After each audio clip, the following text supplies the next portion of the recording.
Ready? Yep, we're hot. Okay. Marty? Welcome to Nintendo Dads, episode 179, recorded on May 10th, 2018. On tonight's episode, we talk about all the Switch Online updates that came out this week, Splatoon news that will shock the world, and special guest Ash Paulson from Game Explain is here to join us. Zach, cue that music. Who? Oh, wait, I guess I'll have to do it. I like that, though. That's fantastic. I like your who question mark. That's great. I plan on keeping that in. Absolutely. Hey, everyone. Welcome. This is a Nintendo Dads podcast. My name is Justin Masson. And as mentioned, tonight is, I don't even know what today is. Today's the 11th, the 10th? I don't know. For me, it's the 11th. Jeez. For you, it's the 10th. And when you're listening to this, I don't really know, but welcome either which way. As I mentioned, my name is Justin Masson, and this is the Nintendo Dads podcast, a podcast from Nintendo Dads about Nintendo. It's pretty self-explanatory. But with me tonight are three of the greatest co-hosts and voices across the internet. Of course, I'm going to start with the man who every day is his legs day, Mr. Jesse Waldack from VG Tribune. Jesse, how are you this morning? Good. I'm glad you appreciate the shirt. It is a great shirt. For those of you that are not watching live, of course, Jesse is wearing a Allen's Gym Flash T-shirt that says "Every day is Legs Day," which is fantastic. For a man whose every day is hopefully Bacon Day, I'm going to throw it over to Mr. Marty Estes, the mouth from the south. How are you, sir? Squeak, squeak. Apparently, I'm the mouse from the south. Now, that's okay. It's totally fine. It's great. And I do hope that every day is a Bacon Day. I hope everyone has a Bacon Day every day. Nice. Because why wouldn't you? No, I mean, it's probably the most versatile food, I fully believe, right? Like, you can have it, there's no meal you can't have it with. And there's no reason you can't have it on its own, right? It's pretty much I think if there was a true gift from God, bacon is probably it. I'd probably say. I mean, that's just me though. And of course, our special guest for us today, so excited to have him joining us, probably the biggest Mega Man fan that we absolutely know. And we're hoping that there'll be some type of mega clash between him and Marty. Mr. Ash Paulson from Game Explain. Ash, how are you today? I am doing great. Thank you so much for having me on. This is going to be a blast, I can already tell, and I'm just happy to be here. Great. Well, awesome. We are so happy to have you. And of course, as we mentioned before, this Ash now completes our Infinity Gauntlet stones of the Game Explain crew. But of course, don't tell everyone, but Ash is, of course, our favorite. So, guys, we are going to jump right into our news today. A lot to cover. A lot of interesting things to cover as well. And of course, having Ash here, we do want to spend some time talking a little bit about some E3 predictions, because E3 is just on that horizon, just over 4 weeks away. So lots of exciting stuff. And of course, if you guys are in the chat, feel free to comment and throw some comments at us as well, and questions. We'll be happy to do that. But of course, before we do that, we have to talk about who the news is brought to us by. And Marty, who is that brought to us by? Well, our news is brought to us every week by the fine fellows over at patreon.com who keep this Nintendo Dads machine flying, right? Because this much shenanigans and tomfoolery doesn't float on its own. So, we've got to have you. We got to have you. We thank you for everything that you do. If it's $1 a month, thank you. If it's more than that, thank you. And this week we're joined by brand new patron, George Elias Emery. Thank you, George Elias Emery, for sponsoring Nintendo Dads over on Patreon. And you can do that by going over to patreon.com/Nintendo Dads, where for as little as $1 a month, you can make wishes come true. You can make bacon a regular staple in our household every single day. That's really what our Patreon funding goes to. Not new mics, not to sound audio. It's just bacon. And I have a teacup that I'm hoping to start putting bacon strips in it, so that's what we're hoping for. The current conversation in the chat is everyone is choosing to watch our show live versus sleep. That's fair enough. Whether it be I haven't been to sleep yet or I woke up early, depending on the time zone. To you guys too, because there's Michael Pruden over here, 4:15 a.m. Got up to watch this show live. That's a huge credit to you guys. Actually, it sounds like he hasn't been to bed yet. Yeah, that's true. But either way, it's nice. The amount of people that reached out to me and were like, okay, so what time is the show and when is Ash coming on? So although I'd like to say that we are a draw, I think it's just Ash is the draw, but we're also here. Oh, it's cute. The Nintendo Dads are talking. So I think that's probably part of it. But yeah, absolutely. Thank you to our amazing Patreons, contributors, all the fine folk across that make this as Marty said, the shenanigans roll. It is not cheap to pay people like Ash to come on to our show. I mean, come on, folks. I know. I'm still waiting for that check in the mail. Right? It better be a big one. Let me tell you. We determine the currency. It's pretty. It'll have lots of zeros. We're just not telling you which side of the decimal point it's on. Nice. Lots of zeros. Emphasize that. So let's do. Oh my gosh, let's jump into the news here, Marty. Let's kick us off. What do we got in the news this week that we should be breaking down? Okay, guys. So I don't know if you've heard this, but the Switch is going to get an online service. Really? And you're going to have to pay for it. Okay. And in other news, let's just go ahead and let's talk about the elephant in the room that comes along with this, the death of Virtual Console as we know it. So this week, I believe it was Tuesday, right? Yes. I believe so, yeah. Tuesday that Nintendo just very quietly updated their website and then tweeted about the upcoming changes to what is now being called, and I guess we kind of knew it was being called, Nintendo Switch Online.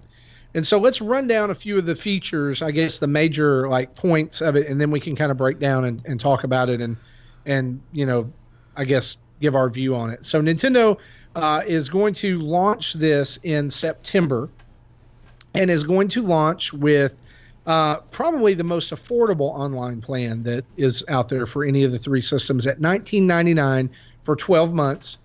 You can get a 3-month subscription for $7.99 or a 1-month subscription for $3.99. Or if you are a family with up to 8 different Switch devices in your house, you can get a family membership for only $34.99, which I think is a total steal. Now, Marty, that's not just Switch devices. That's also 8 Nintendo account holders, right? That's right. So Zach and I had that question last week. I suggested it might be $20 per console, right, with maybe if multiple accounts on a console, buying at once might apply to all. So this makes it sound like, no, that's not true. So it'll apply. I'm understanding is this applies to up to 8 accounts, whether they're all on the same console or on different consoles, it doesn't matter. But 8 accounts can be applied to the $35 plan. Yeah. Now the neat thing about this is you can go ahead and begin the process of going ahead and making like a family group, starting on May 15th. So that's gonna be next week. But they also announced that along with this online service, you're going to have save data cloud backup. We'll get to that in a minute. And classic NES games that subscribers will be able to play when it launches. 20 of these games will be available at launch and will include online features. Previously announced games were Balloon Fight, Dr. Mario, and Super Mario Bros. 3. But they're now joined by Donkey Kong, Ice Climber, The Legend of Zelda, Mario Brothers, Soccer, Super Mario Brothers, and Tennis, with the remaining 10 games to be announced later. The only other thing that they announced at this time is that voice chat would continue to be handled by the Nintendo Switch Online smartphone app, to the disappointment of many. And by many, he means everybody. By many, I mean everybody.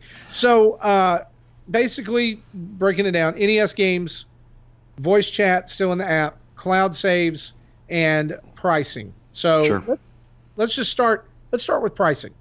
What do you guys think about the pricing? Ash, what do you think of this pricing? I actually think it's quite fair. I don't think there's a whole lot to be excited about with this Nintendo Switch Online service yet. I mean, in terms of what they've announced for it, it's kind of, it's okay. But I do think on the other side of that because there isn't a whole lot to it and there isn't that much value there, seemingly, I do think $20 a year is actually perfectly fair for what it seems like you're getting here, which doesn't seem like very much. No, for sure. Is there any of this that kind of gets you excited? I mean, at all, Ash? I mean, the thing is, for me, the elephant in the room is the fact that because they're only charging $20 for it, $20 a year for it, that scares me that they're not actually going to do the work necessary to make their actual online experience better. I mean, to this day, I can get on right now and play Mario Kart 8 Deluxe and get more lost communications with other consoles or comm errors than actual matches that I'm playing or races. And it's ridiculous in 2018 that Nintendo can't get their online experience just even average, like par for the course. And so I don't want to pay for that. That's the thing, is I don't want to pay for this subpar online that they've had so far. And I really do hope that they are building up their infrastructure in some way. Right. Yeah. That's a great point, right? I mean, I was trying to jump on Splatoon last night to start working on my gear for the Splatfest coming weekend, and I got in and I had 2 communication errors before the third one finally clicked for me to actually play around. Right. Exactly. To the point that I was thinking, I was like, is something wrong with my device? Right. But you're right, and the infrastructure supporting it does not seem to be as strong as it needs to be, for sure. Okay. Excellent. Jesse. Sorry, Marty? No, let Jesse go. That's fine. Jesse, what do you think here? I'm liking the pricing, though I'm still debating on whether I just want to pay the $20 for myself and make my kids pay their own $20. Oh, I think there's a parenting lesson right there. Parenting lesson for sure. Again, you know, I don't know if Ash knows, but everyone else knows. My kids are older. Like the youngest one's 16. So we have 3 Switches in the house. You know, myself, the 17-year-old, and the 18-year-old. So yeah, they all have their own jobs and can pay it for themselves. So, or do do the family thing, I pay the $35, make them kick back a little bit. I don't know. I'm still up in the air for either way. Every single month, what you should do is you should like slip a bill under their door, and it's like $2 or whatever the math equals out to, like 30. What is that? So it's $9. 35 divided by 3 divided by 12. Yeah, it's so it's 97 like cents a month. Yeah, and if they don't pay it, like create another bill where it's like late payments with 20% interest. Like there's a lot of parenting, hard microeconomic lessons you could be teaching your children. Yeah, I work for a credit card company, so I know how these things all work. Yeah, you could totally do this. I think you could. And then if they don't pay it, eventually you have to like kick them out of the house. But that's zero. Marty, throwing it over to you. I'm really excited about the family pricing. I think that Nintendo has done a really cool thing here. This is the least complained about feature that I have seen so far from this. But I think that it shows their commitment. Like they know that that the Switch is becoming a multi-console, like households are becoming multi-Switch consoles, right? Yeah. And this is a value in this that other companies are not doing, right? Now, like with PlayStation, if I have PlayStation Plus, then I can create an account for my son and he can use it, right? But this is not just that. This is like full online for him on another system. And that's not currently offered on what, at least that I know of, on other consoles. Yeah. What I worry about. No, go ahead. I'm sorry. It'll be interesting to see how that family bundle device thing works. I can understand on the device level, right? So I'm on mine, when we set it up, I have my 2 daughters. So when I set up the Switch for them, it's it's the parent account and the child accounts, right, on the My Nintendo. So that all makes sense to me, and it's probably an easy option on the device to include everyone, including my wife. But I wonder, and I know, Ash, I was listening a little bit to Game Explain's discussion about this kind of the idea of how can all the Game Explain crew, for example, bundle their accounts together to get this discount. So I'm interested to see how that's going to that family bundling will work. How is that being identified? And I think that and what's the impact that might actually have. Before they said that where you'd set up a plan on a separate website or set up a group, I was kind of thinking that if you bought the family plan, you basically get 8 other codes that you can just kind of hand out and say, this is good for a year. Do it. Have fun. Do it in whatever system you want. And maybe you're right. Maybe that is it. Maybe it's a redeem code. No, I think it falls under your family group, because they made a very big point of saying that you would be able to build these groups beginning in May. Yeah. And so you can bring different Nintendo accounts under your family group. Right. And then it would be kind of like the you pay for Nintendo Switch Online, and it's kind of like an umbrella that spreads over those accounts. Yeah. And all of them can use online. Now, what I'm interested in is seeing, as some of you have said, is $35 a month for 8 Switches a year or $35 a year for 8 Switches. Is that enough to get the infrastructure that Nintendo needs, especially with Smash coming? Right. And I think it's the point, Ash, you're obviously making, right? At a low price point like that, it's quite questionable whether that's going to support it. And that's the thing. Is like I would be actually happy to pay more for an online service I knew would be good. And I see some comments in the chat over here about how it might depend on the ISP, but I have to say I have PlayStation Plus. I play some PlayStation games online. I use the internet. I use Discord. I'm doing this podcast right now. I don't have internet issues with other things. It's only Wii U and Switch, and I think there's something to that. And I would be happy to pay more for a service that I knew would give me a great experience with Smash Switch Online. I'd be happy to, in fact, but I just don't know if that's in the cards, and I do kind of worry that Smash Switch is going to get here, and it's going to be awesome, but that online portion still might not cut it, like Smash Wii U's and right. Brawl before that. So, yeah, I hope so, but I'm right now I'm kind of taking a wait-and-see approach, I think. Right, for sure. But before we move on and before I forget, Chad, we were talking about what happens if the kids don't pay my monthly bill. Chad suggests that I shut off Wi-Fi. And the funny part is I can do that. I have 2 separate Wi-Fi hotspots on my network. One with my devices and my systems that I just keep on, and the other that I have the kids connect to, so I can shut it off on them if it deems worthy. That is a parenting pro tip right there, folks.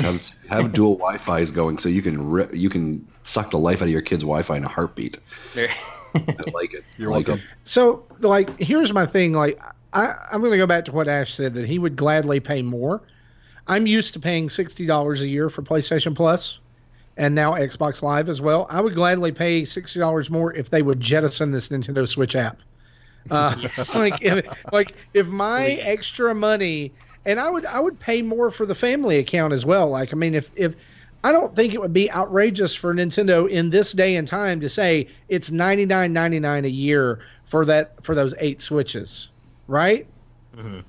But for me, we've got 2 in the house. That's $50 a piece. That's what I'm going to pay for PlayStation Plus and Xbox Live. But the thing is that if it would guarantee that they would branch out and they would try to go with Discord, who again this week after this announcement reiterated their commitment to helping Nintendo with this, there's an issue here. And again, it comes back to sometimes Nintendo, we love them, yes we do, so much, but they're tone deaf to their audience. Yeah. And the whole virtual console thing, I think this is a good time to transition to that. I think so. Like that, I think you for a year and a half, why could they just not say a year and a half ago it's gone? Right. Because that's literally what they did this week. They announced this, and then they Kotaku talked to them, and they were like, "Yeah, it's dead." Yeah. Did they not say that before now? Well, and I got to say, I'm looking at my NES and my SNES Classic here on my TV stand, and as much as I love those little things, I'm looking at them with a lot of disdain now, because I guarantee you the reason we're not getting Virtual Console on Switch is because of market cannibalization. They're cannibalizing their own market with these classic consoles, and they're cool, but if I got to pick, I want these games on my Switch. They're not portable.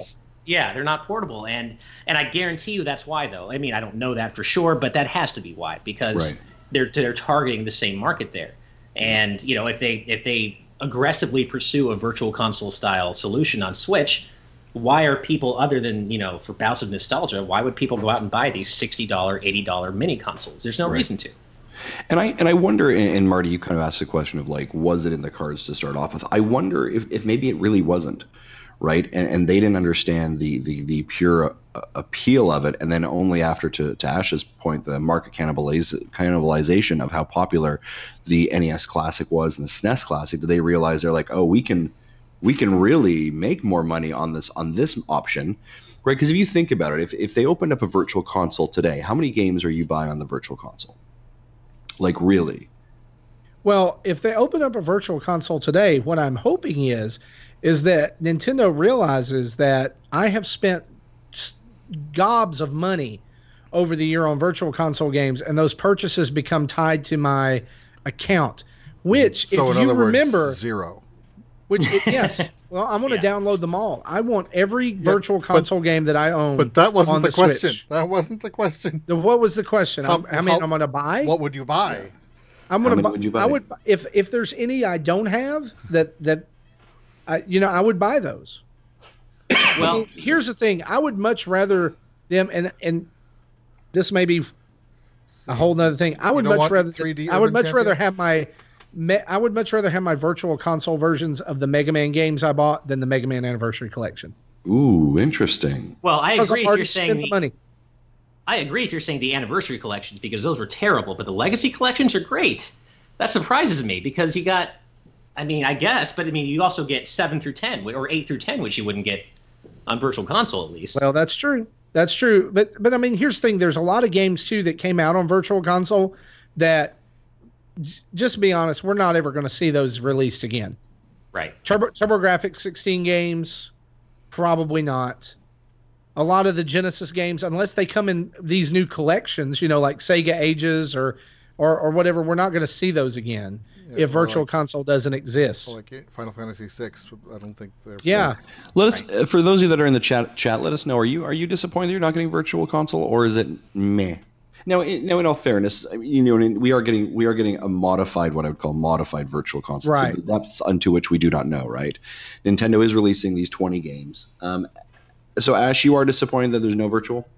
Well, I am, and I was actually going to say there's another part to that, though, and this might be throwing a bit of a curveball. But yes, while I'm disappointed, I also do think that the Virtual Console brand and format as it currently exists does need to be put out to pasture. Like, I am so done downloading a separate $40 or 40 megabyte emulator for every little NES game that just makes no sense. The file sizes are crazy for NES games. Like, the way Virtual Console currently has existed needs to be put out to pasture, no question about it. So I'm not necessarily sad about the death of Virtual Console itself. However, I'm sad about the fact that there doesn't seem to be anything compelling to replace it, least of all a Netflix-style subscription service, which I think most of us really want. Right. And that's what it is. But I don't want to go and buy $4.99 Super Mario Brothers 1 on my Switch and have that be a separately emulated game from any other NES game. No, I'm done with that format. That needs to be dead. And I guess my trepidation for this really is that they've not given us any more than, hey, there's going to be NES games. Right. Why? Like, go ahead if it's in the plans to have SNES, to have N64, to even have GameCube, which they know the demand is there, right? It's there. People have reiterated it over and over and over again how badly they want to emulate or download GameCube games on Wii U even. Why not just go ahead and say, and this new download service will contain all generations of Nintendo games, Right. That would allay some fears. But we've also discussed, the problems with GameCube on the show before, with GameCube on the Switch. Yeah. Now the original announcement, as I recall, actually showed the original Mario Kart as part of their promotional package. Right. The SNES was, I believe, at one point highlighted, and then it was kind of quietly removed over the last year, right? So it is interesting to see how they will bolster this, right? Right now they're focusing, and the 20 games they mentioned are focused on the NES portion of it, right? But I think, Marty, to your point, are we going to see 20, Super Nintendo games, and then how do we emulate 64 moving forward as well? So now there are some interesting things I do want to kind of talk about in relation to the actual. Where to go? The service online, the online functionality, right? So there are some really interesting things here saying that friends can first time ever players will be able to enjoy this classic NES online. Depending on the game, players can engage in online competitive or co-op multiplayer, or take turns controlling the actions. Friends can even watch each other play single player games online and quote unquote pass a controller at any time. Here's an interesting thing that I thought was interesting here. Every classic NES game will support voice chat via the Nintendo Switch smartphone app. Ugh. These games will also be possible to play offline. Derek, I heard you do that. Sorry, Ash, I heard you do that. I just hate that voice chat app. I just it's so worthless. It's such a It's just it's Nintendo as much as I love Nintendo, it's Nintendo being Nintendo, and and everything that implies, and it's just frustrating. Yeah. So I do think there's some interesting things in there. I think that past the controller functionality, I think, is kind of cool. And I think it's one of those things that you'll probably end up, trying once, right? Like, hey, Marty, let's play Legend of Zelda, and we're gonna try this on the chat thing, and now you try, and there's. No, doesn't PlayStation do this? Where you can pass I was gonna say it's basically like a version of SharePlay. Do they? I don't know. I know my daughter has watched her friends play PS4 games that way, but I don't know. Are they able to actually pass the controller and have her play his game, or is that just a watch only, like a read only mode of sorts? No, you can you can do SharePlay. Like you can switch control of the game back and forth. Oh, okay. With people, if your internet connection is good enough, at least. But yeah, it's not necessarily just a watch only experience. It can be, but it doesn't have to be. I think that's kind of cool, right? I mean, I think it's to the point. I mean, PlayStation are doing, but I think it's a cool option. I do like the fact there's some kind of online function and competitive option were available, so some online leaderboards. So they're doing a little bit of sprucing up, but I feel like it's one of those things that, again, like how many of us are really going to be jumping in and playing Ice Climbers, and how many of us are going to be playing Zelda 1? How many people will want to watch someone else play Ice Climbers? Yeah, exactly, right. So exactly.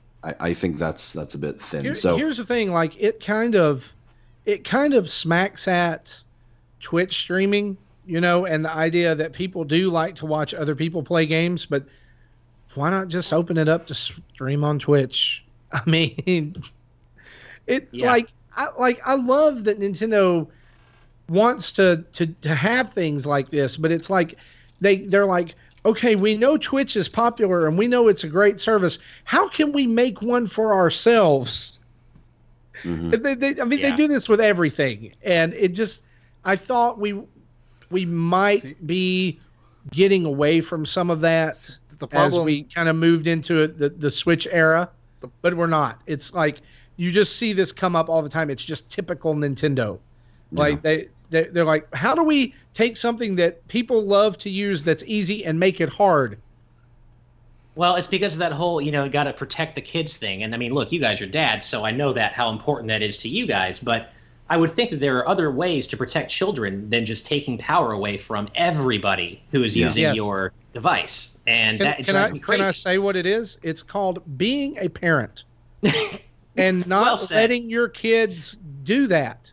Yeah. Like my son is obsessed right now with Fortnite, and he wants to talk on the he wants to get on voice chat, and I'm like, no, you're not getting on voice chat. And he thinks I'm the most horrible dad on the planet because all of his friends, he's like, Dad, and he has this friend on PlayStation his name is like Bears Rule or something like that. Like Bears do rule. He just really likes bears or something. He's like, Dad, Bears Rule gets to talk on Minecraft or talk on Fortnite, and I was like, well, is your name Bears Rule? Because if it is, then you can. But if not, then no. Just be parents. Yeah. And the interesting thing, and I kind of want to lean into that for a quick second, especially being the Nintendo Dads podcast, Nintendo has done a really great job with the Nintendo Switch parental settings that they have in there. Like, that is one thing that, and for those who aren't parents, who haven't played in that, there is a lot of control, especially in that wonderful app that they have provided you, to control what you need to a point that, they've given the parents so much control. I think it goes, Ash, to your point, sort of like, but in that control, they believe they've had to give so much more that it's hindering everyone else. The infrastructure is there for parents to be safe about this. Allow everyone else the ability to do what they want to.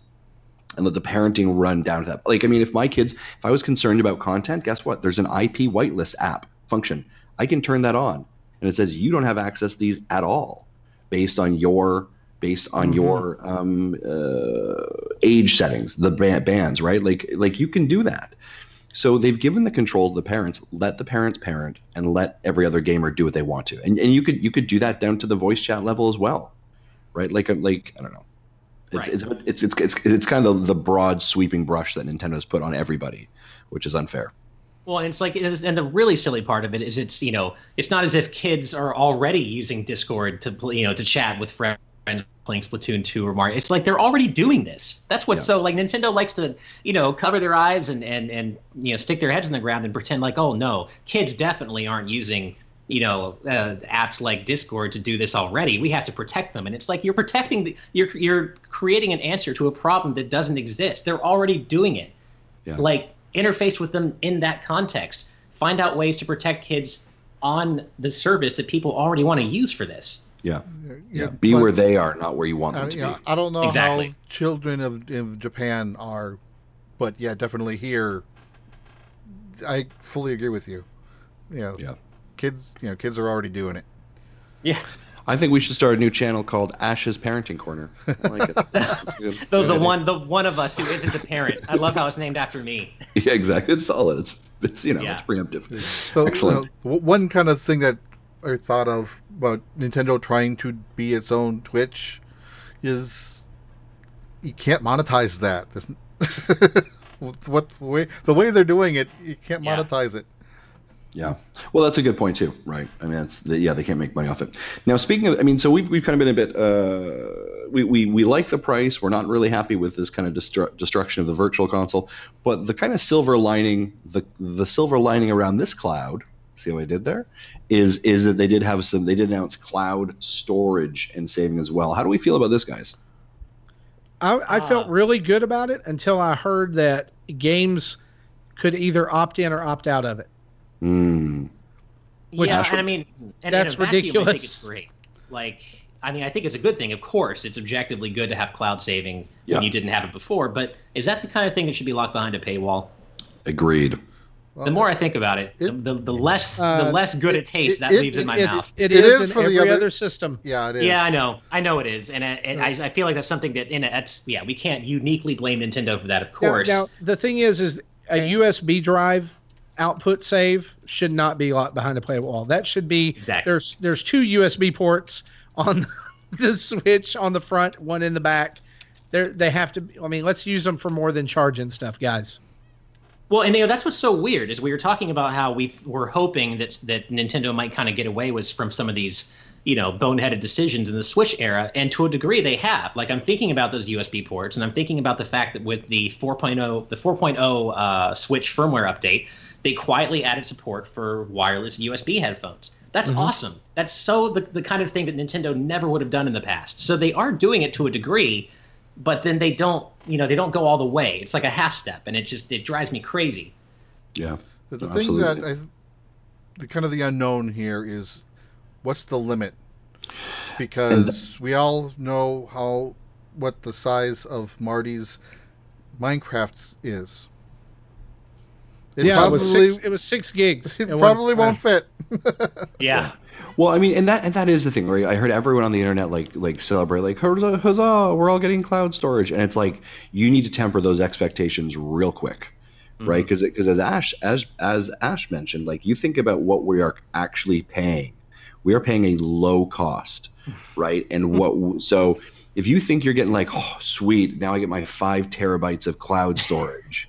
Like, you need to check yourself. This is a company that gave you 32 gigs on a device and said, like, you be grand, you'll be fine, right? But by the way, we put an extra slot up there. Like, I'm already having to buy an 128 gig micro SD card, which I didn't buy originally, and now I have to go and buy one. Yeah, I started there, and I'm like 60, 65%, 70% full. Right. So I would just be cautious about this. Like, Justin, I suspect we get like 10 gigs tops, and it's like, you need to figure that out. As a counterpoint to that, good old Apple offers you 50 gigs a month for 99 cents. Yeah, that's Apple. Yeah, I was going to say that's Apple. Okay, though. I know, but I'm saying they're not the only company that with a billion customers. Of course, we don't know what the threshold is, right? But hey, let's high hopes, low expectations. Right. Well, right? As a counterpoint to your counterpoint, we are talking about the same company that willingly jettisoned Club Nintendo for this new thing where you have to pay reward points for like 15% off on the 3DS Virtual Console version of Super Mario Bros. 3. It's asinine. So I don't know if I trust them with this at all. Well, you're right. It's the thing that, like, the excitement that the internet had about cloud saving, but the moment I read it, I was like, oh, no, this is not going to be what you think it is. Like, I'm willing to bet you we are getting less than 10 gigs. I could see that. Yeah. Yeah, and then you've got to be very selective of You've what got to choose what backs up to the cloud. Yeah, and to your point, and then games have to opt in, right? That's interesting. And I guess I don't like this would all boil down to what the devs are selecting when actually putting the systems up there. Much like how video capture is part of probably the selection process as well. But I'm excited for cloud saving. I think we obviously heard horror stories from like Brian Altano and some of the NVC crew, people who've lost their Switches, right, to be able to recover some of those 200 hours of Breath of the Wild is fantastic, right? Those are great things, and to be able to say, like, I know the games, I can get them back, but I just think I don't want to be negative Nancy here, but let's really temper those expectations for what we're getting for cloud saving as well. Yeah, I wonder how they're going to handle it for Pokemon. They probably might. I have a feeling they may disable it just to help prevent the chance of someone figuring out how to duplicate items. Yeah, that could be too. So that's cloud saving. Ash, any other thoughts on that one at all? Cloud saving specifically, not really. I was just going to say that on our Game Explain discussion about this, we were talking about the idea, and we're pretty much all in agreement that we would be willing to, we would like to see other more expensive tiers, and that we would be willing to pay for higher tiers to get Super Nintendo games in addition to NES games. It's like starting with that. The NES games alone feels like such a half step, because when you really take a step back and think about it, how many NES games are there out there that you really want to play competitive multiplayer on?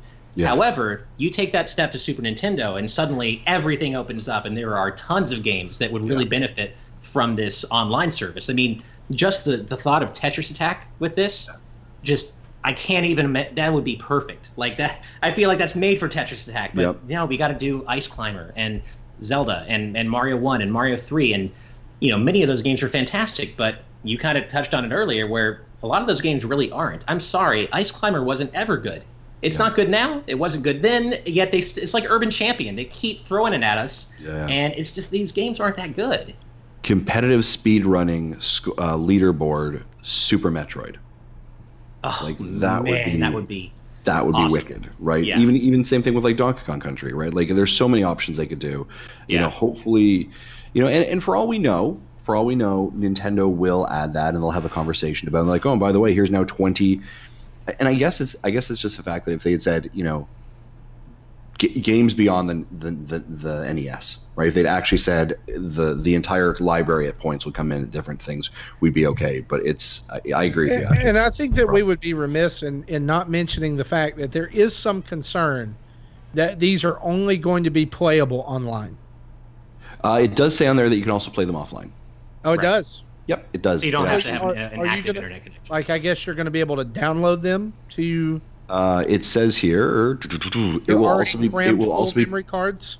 It will also be possible to play these games offline. Marty, I'm tired of your negative attitude, and I want to say to you that they've given you some cloud storage. Just put it there. Just move all your games around. My negative attitude, so you can download your Ice Climbers. My negative attitude only comes from the fact that, unlike the rest of the civilized world, I have no internet. Yeah. And that's why I'm sitting in my office at my job to do this podcast. That's fair. That's fair enough. I didn't know that. Ouch. So I'm worried that I am going to be able to go from a world where I'm able to play Super Mario Brothers 3 on my Wii U whenever I want to authenticating playing Super Mario Brothers 3. It doesn't sound like you're going to have to do that. Yeah. I think it's going to be like a shopping list before you leave your house. Like, well, you're out. Can you get milk, cheese, and Super Mario 3 downloaded to the Switch? I mean, I already have to come here to this office to download stuff. Yeah, exactly. Yeah. So, all right, folks, let's move on. But and one other thing I'd be remiss, we mentioned obviously the app. Folks do expect some kind of firmware update to the Nintendo Switch app at some point as this releases. They have to be able to put on some kind of additional platforms to be able to communicate with people for the NES classic games or whatever they're doing here, this online function. So there will be some type of update. It will be interesting to see whether it'll be a bigger update than just adding another tile beside the Splatoon one that actually says something, or whether there's a bigger UI update. So lonely. And that's the thing, like right there. And again, moving on, we want to mention this, but I was kind of taken aback, I guess, at the lack of mention of voice chat for Mario Kart or ARMS or anything else. It was just like, oh, and you'll be able to chat in these NES games. I wouldn't be shocked, Marty, if that becomes part of the large update too. Yeah. Like all of a I'm sudden, fine with that. They're trying to tiles show recreate the Again. old couch co-op, which really doesn't work well online. yeah. Well, it'll be interesting to see what happens. All right. Speaking of Splatoon, maybe let's touch on that one before we head over to the E3 news. Marty, Splatoon news broke yesterday. I'm a little bit confused about what exactly is going on. Yeah, so a tweet basically was sent out, and I'm looking for the source here, that basically said this: huge Splatoon news coming on June 9th that will, quote, shock the world. Ash, are you a big Splatoon fan? Yeah, I'm a big fan in that I love the series and what it represents. I'm not like a hardcore Splatoon player. I'm not very good at it, but I do love. I love what it is. I love everything about it. It is a team-based shooter as only Nintendo could design one. Right. And I think it's great. Yeah. Any inkling towards what this what this might be? And here you thought you'd be safe from Andre-like puns, but no. I know, right? You know, I really don't. Those dad Like, puns are glorious. I don't know what they could announce that would be all that shocking or exciting. I mean, Splatoon's already, you've already got a great selection of new and classics or Splatoon 1 stages. It couldn't be a stage pack because there are already so many stages they're bringing to the game for free. We know Octolings are coming with the Octo expansion. Maybe it's a release date for Octo expansion, but I don't think that's all that big. Like, yeah, did we not already sort of get that? They were like July, like it was. I think the statement was like July or like summer. The rumored update or the rumored date was July 13th via a leak. Yeah, I thought I saw that too. Like it does, like it feels like that will shock the world. Like it just feels like it should be bigger. Now I'm gonna be remiss here, folks. Like let's talk about the elephant in the room. And the entire internet basically went wild. Like 99 Inklings enter, only one comes out. Right? The battle royale-ness of Splatoon. It's not happening. I can't see that happening. Nintendo doesn't follow trends that way. Nah, they do their own trends. No, I'm going to tell you what it is, Justin. It's Splatoon for 3DS. No, really? Nah, I don't think. Nah. You think? And you know how badly I hate saying that? It's like, the 3DS is the console version of the song that never ends. It really is.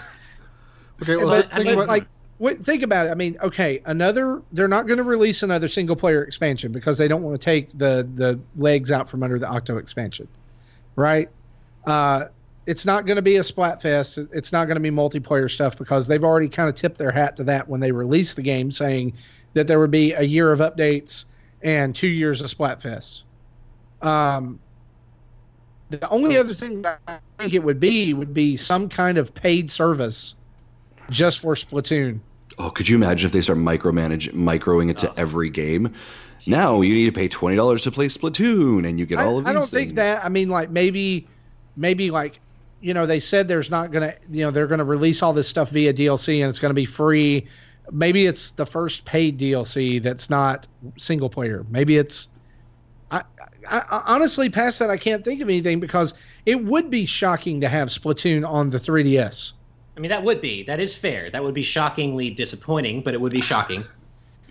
Or it could be some kind of other game, like a different genre of game that includes Splatoon. I wonder if we're too laser focused on the idea of it having to do with a game. What if it's something like cross media? What if it's outside of a game, like a Splatoon tune, like a Splatoon cartoon or a Splatoon anime, and somebody actually in the chat mentioned that. Which I think it's a possibility, or I don't know, some sort of like a YouTube series or a Netflix series or something like that. It could be something like that. Yeah, or a manga, a feature film. Mm-hmm. My favorite, just kind of guess was Lily Zaldivar, who used to be over at IGN, put up a photoshopped image of Waluigi pushing a paint roller. Nice. With the logo Watoon. Nice. That's it. It was like I would play that. That's pretty great. And I do think it's interesting. I think they made the statement that the announcement is coming on June 9th.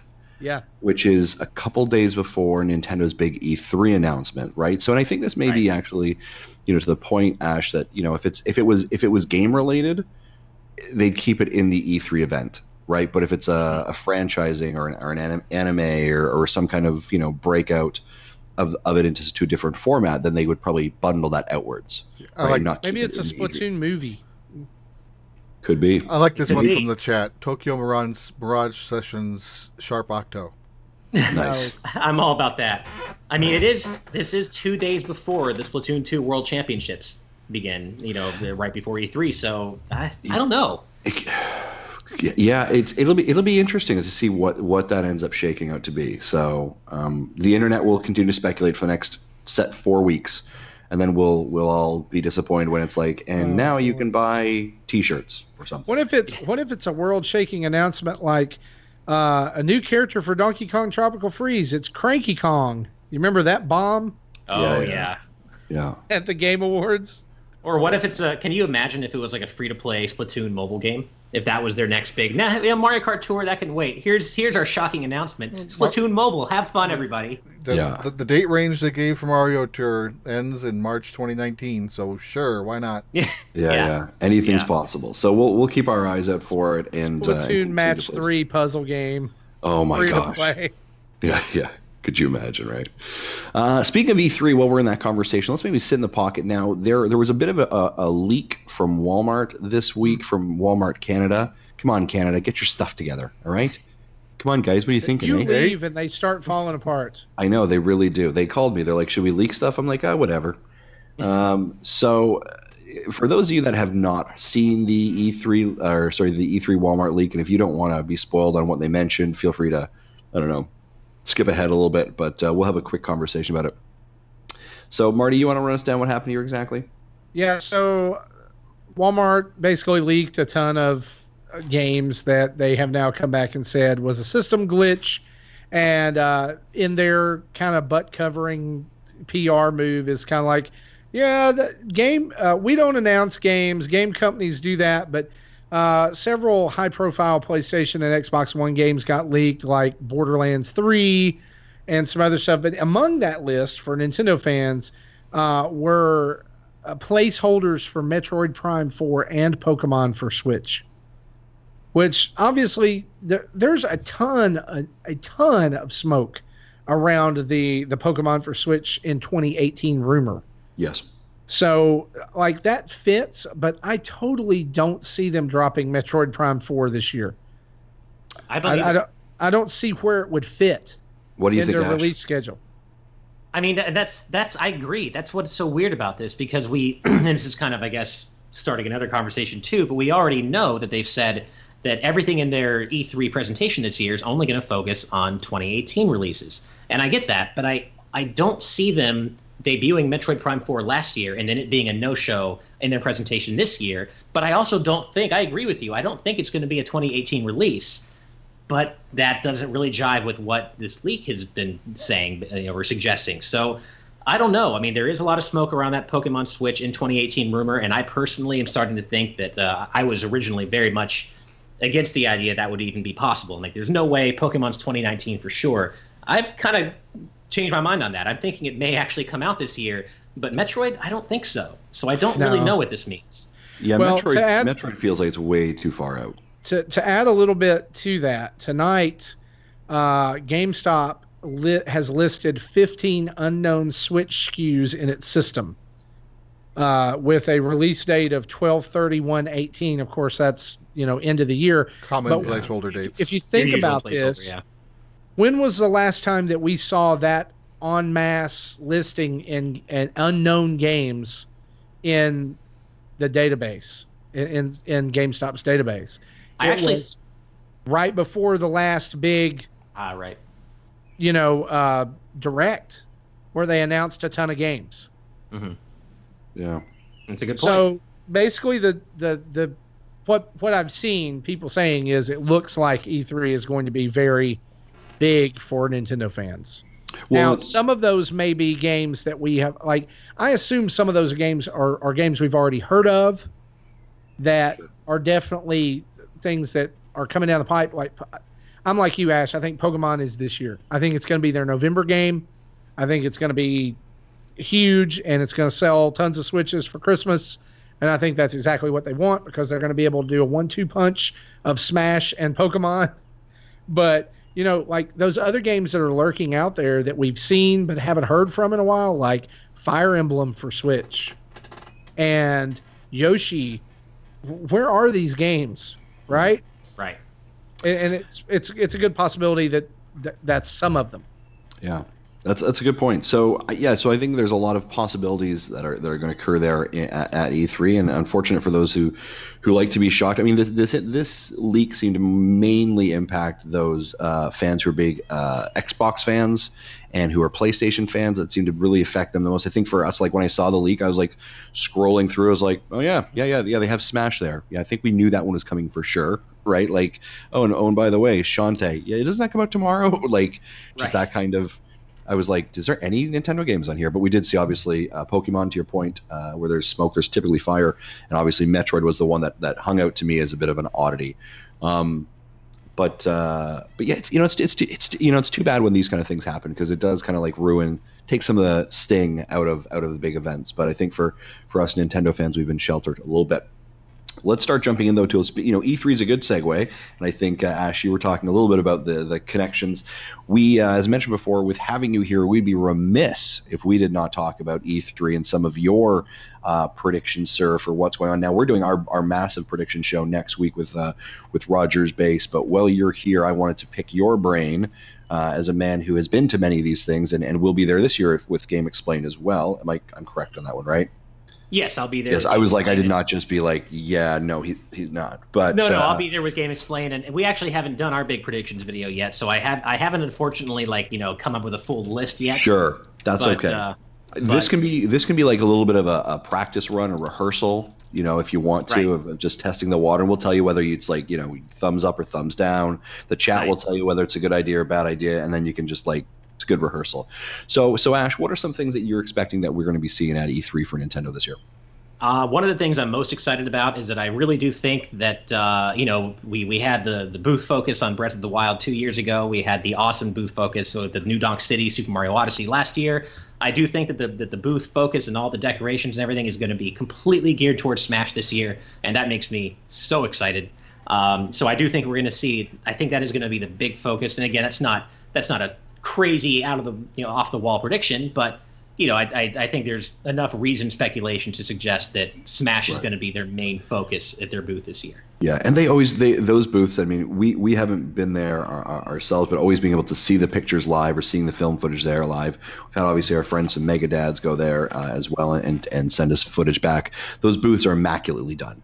Like the detail and the time and the energy, I think just as a Nintendo fan to be able to walk through New Donk City as you did last year, and there's the big tank that was a Mario and that kind of stuff is just a fantastic. They invest a proper amount of money, right? It's not like my kid drew this picture of Mario and we put it on the wall. That's our booth. Exactly. I'm a little bit jealous of like, hey, wow, there's a Samus who's like 6'3" and has the blaster cannon and it's glowing. Just the immaculate work they do there for sure. Do you? And I'm going to push you a little bit here, Ash. Sure. Do you envision that being like, people have talked about like being a boxing ring with the characters, or do you imagine like what would that look like to you? I guess. That's hard, yeah. So I feel like there might be some sort of like arena type thing for the area where you go up on stage to play on stream or something. Mm-hmm. But besides that, I feel like it'll just be props, like things just that are indicative of various characters. I don't know if that'll be third party characters necessarily, but various first party props that would make sense, that are suggestive of characters in the game, and of course by then we'll know at least some of the characters in the game, which is its own whole thing. But I do think there must be some sort of like arena type thing that'll be used for the live stream portion, where you go up on stage or whatever. Yeah, for sure. Excellent. Okay, I like it. I think we all agree that's probably what's going to happen. I think there's going to be Go ahead, Marty. I think there's going to be a big focus on the Inklings as playable characters. Probably, yeah. I would say so. I mean, they're probably going to be out of all the characters that people have demanded for that game, and I'm not even going to get into the Goku discussion because it's ridiculous. And never mind. See, I've already waded in, and now I just want to. Never mind. Now you're upset with yourself. It's okay. I'm upset with myself because the people who want that upset me. I still vote for Patricia Wagon. Anyway, everybody, when the DLC for Wii U release, where's Splatoon? Where's Splatoon? Where's the Splatoon stage? Right. I think that they're going to be a huge part of that. Maybe even to the point where across the ring is Mario and the other side is an Inkling. Nice. I love the fact here. I'm just looking at the chat real fast here. Tim mentioned, I think Rabbids will be in Smash. That's definitely. I want it to happen. Please give me Rabbids in Smash. It was funny. I was talking about this earlier with who was it? Oh, I think it was actually in the Game Explain Discord, and just talking about that. And I don't necessarily want to see Rabbids in Smash or a Rabbid in Smash, but after Mario and Rabbids Kingdom Battle, I feel like there is a non-zero chance of it happening, and I don't know how I feel about that necessarily, but I feel like there is an actual chance we might see a Rabbid. And would you be okay with it? I'm sorry. Would you be okay with it if it was 100 Rabbids Smash? And like you're hitting them and they're flying off the screen just like the 100-man challenge. It's like wah wah. See, here's the thing, and maybe I'm taking it too seriously. Maybe I need to get off my high horse. But I still see Smash as a celebration of gaming icons, Nintendo mostly, but also gaming icons. And I'm sorry, I don't see Rayman as an icon. I don't see the Rabbids as anywhere close to one. I don't, and I would not. I'm not going to be one of those annoying, armchair critics who's upset if they get confirmed. I'll be happy for Rabbids fans. It's just not my thing, personally. Right.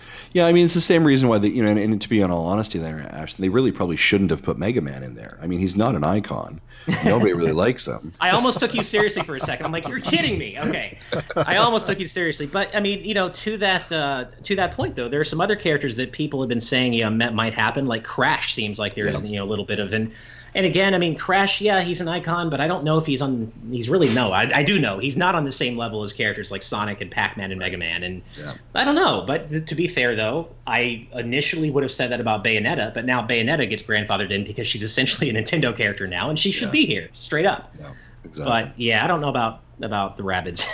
Fair enough. So the rumor that I've seen is that the reason that Spyro has not been released, for the Switch or announced for the Switch is that it's going to come alongside the Smash announcement, and Spyro is going to be in Smash. But I don't know how much I buy that. I don't think so. I mean, I feel like Spyro is, as much as I like Spyro, I feel like he would be even less hyped than Crash for a lot of people. Like, if people really want Crash. Do a lot of people really want Spyro compared to that, though? I feel like there's Crash and then there's Spyro for a lot of people. Ian says Andre joined Smash. Andre's a newcomer.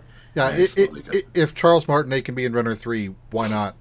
Hey, right? Yeah, I think Game Explain should be in Smash as like a Pokemon trainer type character where you rotate between all of us. That's awesome. I like it. Okay, Ash. So Smash being there is your first thought. What do you got for any other E3 predictions? I have a feeling we're going to see Animal Crossing. I think it's time. I think it's time for Animal Crossing on Switch to be revealed. They've had Pocket Camp for a while. It's been an appreciable amount of time since New Leaf and New Leaf Welcome Amiibo. I think it's time. I think I certainly don't see it being released until super late this year or more likely 2019. And I know they said that they're not going to be showing a lot of 2019 stuff, but Animal Crossing is huge, and it's been long enough. I do kind of think we might get an Animal Crossing tease. Do you? Yeah, and I was going to say with that, Ash, do you think it is a tease in the way that we saw Metroid Prime 4 teased last year, just kind of the flash, title card? No, I think it'll be more than that. I think we'll see some gameplay, and maybe we'll get maybe a hint at what this game's gimmick will be, what the new angle will be. That's not the mayor angle from New Leaf, but something else. I don't think it'll be like super in depth, but I think it'll give us just enough to speculate about and that's what they're doing with this one, and then leave it at that. Tom Nook rents a house from you. Exactly. No, I was really hoping for like a post-apocalyptic zombie horror game from Animal Crossing. I'm all about it. Where they're all zombies, and that's survival. You get plopped in New Leaf Town, and they're all it's a kind of chaser, kind of thrilling Apocalypse Crossing. Yeah, exactly. Animal Apocalypse. Yeah, exactly. Yeah. Okay, so and you're thinking it'd be maybe a 2019. It should be shown, but maybe either late 2018, 2019. Yeah, I think so. I'm even more. I feel like it'd be early 2019. I don't see there being room for Animal Crossing really this year with everything else we feel like is coming. So. Yep. Okay. Yeah. I like that. I think we all kind of agree with that one. I think it'd be a great one, right? I think it would be a great winter headquarter game for Nintendo. Yeah. Lots of people are inside. Mm-hmm. Lots of people are, nestled up in their houses, and you've got some extra time maybe to kill. So you drop it in late January, early February. Yeah. To catch that. Yeah. Kind of in that, that pocket would be great. Okay, Ash, cool. We like it. What else?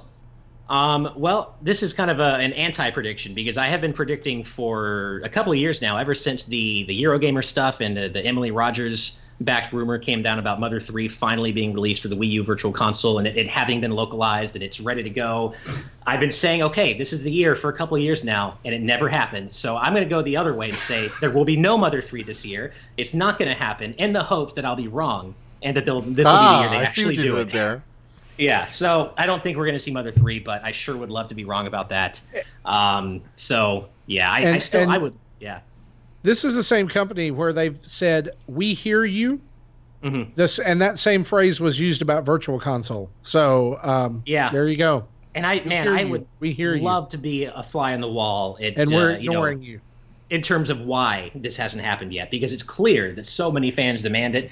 I do kind of wonder, and I hope this isn't it, this is just speculation on my part. I do wonder if it's because of some of the content in it. Like, I don't know how many of those of you who played Mother 3, but the Magypsies, things like that. And I feel like no matter how Nintendo approaches some of this stuff, they're going to piss off people. Because if you censor it, you piss off the left. But if you completely leave it alone, you piss off the right. And I just wonder if that's kind of something they don't want to wade into at all. Right. Yeah, that's an interesting. Yeah, is the content too much for Nintendo? Right, and I mean, but, hey, you shouldn't be. They got Bayonetta. That's the thing. Yeah, like, that was like literally that would be silly. When I'm like, you have having played through Bayonetta for the first time on the Switch. Yeah, there's nothing that. Like, I was sitting there sometimes going, "Oh my gosh." Yeah, we decided to start like white IPing your address is what happened there after we started hearing that one. I see in the comment, Chad, Death Road to New Leaf. By the way, I like that one. I also see in the comment. I almost see in the chat. I was going to say, Morden Solis, I was going to tell you that I love your username and that I'm a big Mass Effect fan, so great. But I'm actually rescinding that. Because what? Mother 3 should stay dead with F-Zero and Wave Race? How many wrong things can you say in one statement? That kills me. Are we able to, like, boot people from that chat? that hurts No, just kidding. That hurts me, physically. That's great. Wave Race can stay dead, but not the other two. Wait a minute. Wave Race needs to come back. Oh God, Wave Race. I love Wave Race. You're killing me here. Now there is rumor that Wave Race may be making its appearance back at E3 this year. There was a tweet from the if it did come back, I wouldn't be upset with it. But like, I just don't have the nostalgia for it the way people do. Like, I did not, even playing it back in the day when it was released. It did not grab me the way it did other people. So, but if it comes back and people want it, then good for them. I actually have a question for you guys about Wave Race. This is something that I was not aware that I guess a lot of people didn't realize, but did you know the original Wave Race game, and this is how I got into the series, it wasn't Wave Race 64, it's on Game Boy. The original Wave Race was a Game Boy release, and Wave Race 64 is actually the second game in the series. Oh, I don't think I knew that. I think I recall that game. Yeah, and I actually had it, and I liked it, and it was just this top-down Wave Race game, and I was like, this is pretty cool. And then, so for me, when Wave Race 64 came out, I'm like, oh man, the series is back, and it's 3D now. This is cool. Yeah, I just looked this up. Holy... Right? Yeah. It's a first-party game. It's legitimate. Yeah. It's so weird. Yeah, I mean, like the fonts there and everything. Yeah, and it was like one of those things where it seemed so weird and so unlikely, and so few other people seem to, like, know that. I'm like, did I just make this up? Is this like a childhood fever dream that I had? No, it's real. Like the Sinbad genie movie, right? Yeah. Which we're still hoping. I think Michael's trying to throw the gauntlet down again on Ash. Is it? Sticker Star is the best Paper Mario game. Oh, geez, man. Now we're gonna start trying. That won't bother me as much as it would bother Andre. I mean, I disagree, but Andre's the one who just has the searing hatred for that game. I don't like it. I think we all agree that that game was horrible. That game was pretty bad. Like, yeah, we could only pray that the source code of that game is lost in a horrible, terrible fire. Well, we all know no that's one's false ever has to play it again because we got Paper Jam and colors smashed out of it. Okay. Morden, now you're trying too hard because I know you're kidding now. He says the only good Mega Man games are the DS Star Force games. Can't they cancel Mega Man 11 and make a new one of these instead? There's no way you're not just trolling. There's no way you really feel that way. I don't believe it. Oh, Anyway, Ash, what else? What else do you got on your list for E3? Anything else? I was actually going to say Wave Race. That was something I was going to bring up cool. because Shinya Takahashi mentioned recently that we may see that series come back, and I feel like that may be one of Nintendo's out of left field things that they announced. Like, hey, here's Wave Race, and I sure hope so. So I feel like there is an actual chance for that.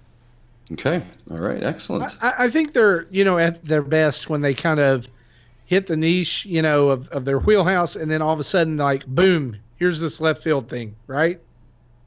Yeah, I mean, they do seem to have something like that ish every year. I do want to say that, like, earlier you mentioned that this is only 2018, right? And they've kind of hinted at that. They're only going to show games, but and so we won't see Metroid. But remember, there's a Treehouse afterwards. Right.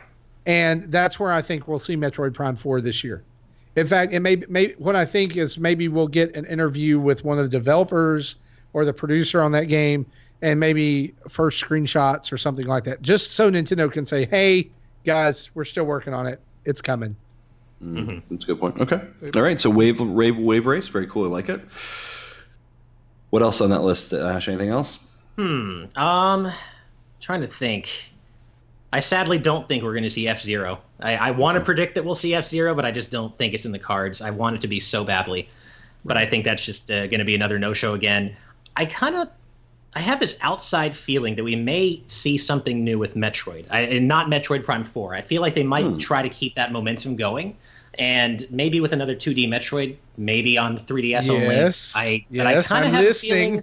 Yeah, I don't know. I just get the sense that maybe they're gonna show off a new 2D Metroid. Either it could be a brand new game, it could be another remake, a la Samus Returns, like maybe a remake of Super Metroid or Metroid Fusion or something. But I don't know. I just kind of get the sense that they've got another 2D Metroid in the works already.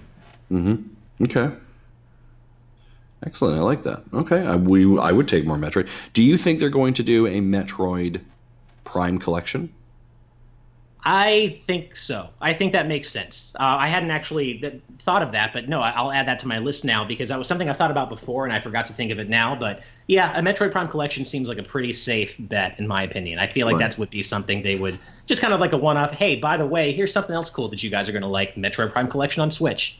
Yeah, and it feels like one of those things that, I mean, especially if we look at potentially a Metroid Prime 4, maybe either into early 19 or even late 2018, that could be a, hey, by the way, we're dropping this in August for you, just like we did Metroid last year, to get you ready for, November or December when we're putting this exactly. even for next year. So it seems like it's a pretty good primer, especially when you and a good primer. I see what you did there. You like that? See, nice. On fire this morning. Yes. But I think even when you look back and you see, what they did for Bayonetta 1 and 2 as they were getting ready for Bayonetta 3, I think it's probably in the cards for Nintendo to do that.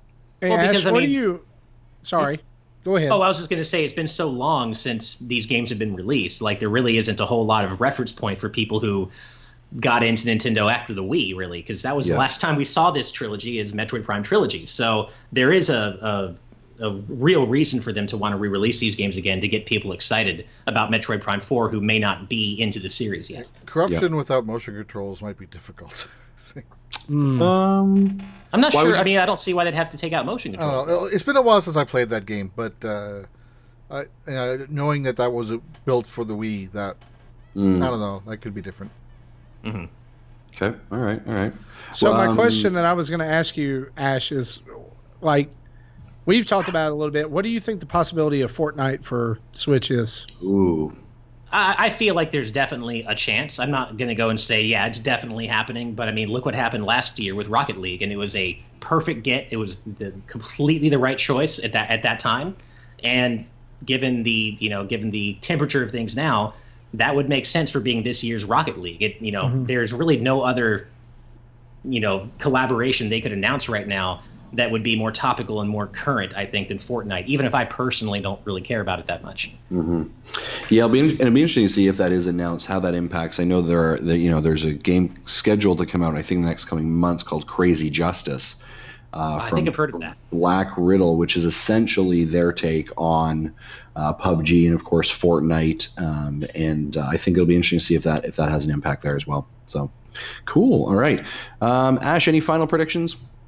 Let me think really quick. Any more predictions?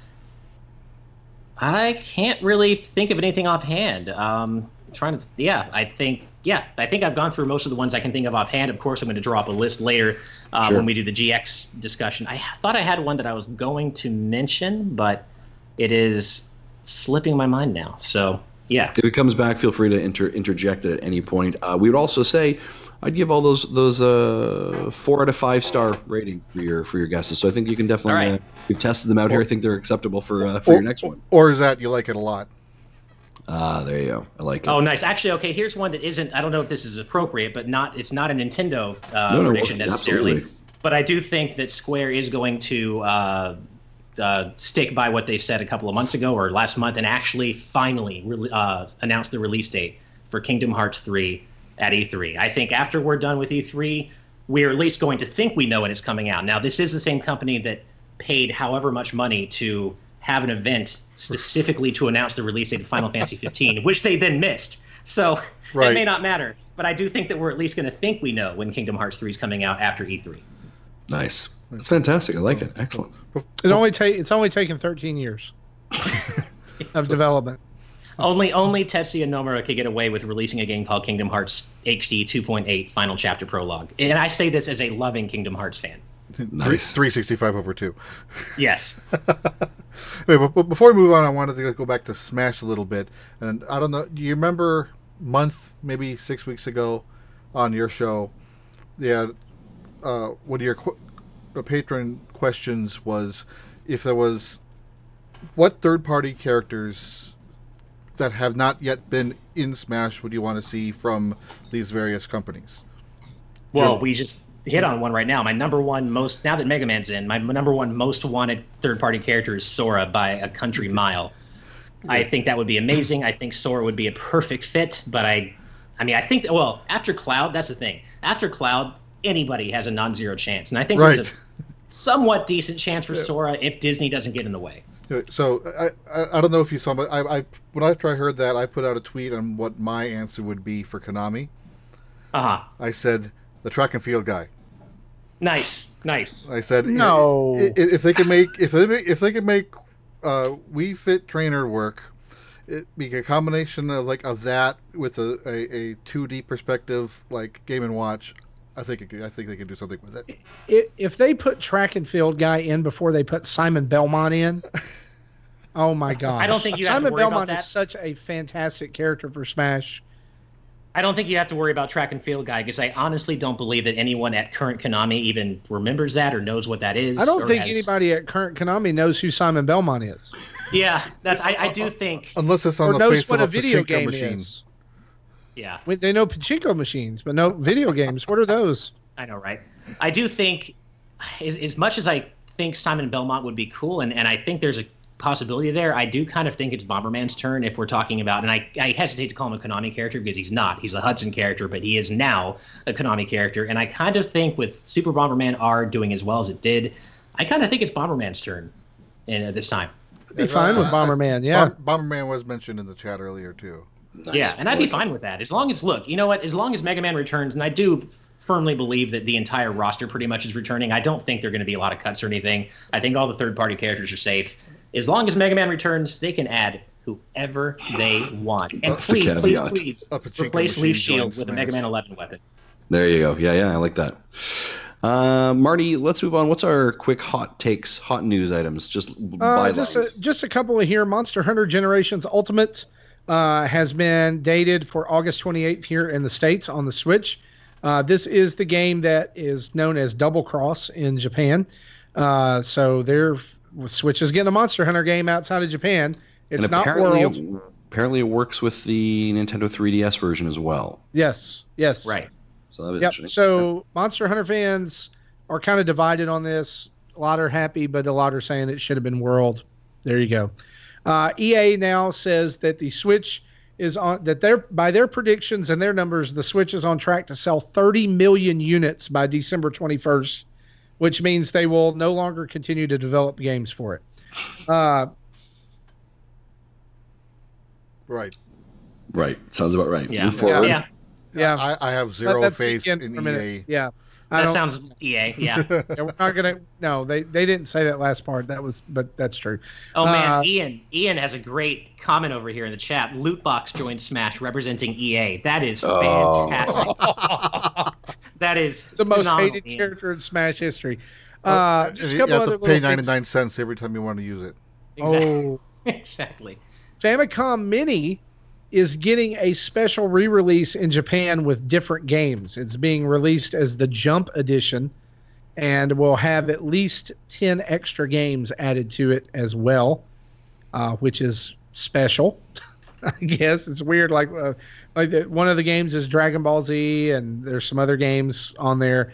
But still no news about the NES Classic re-release here in America.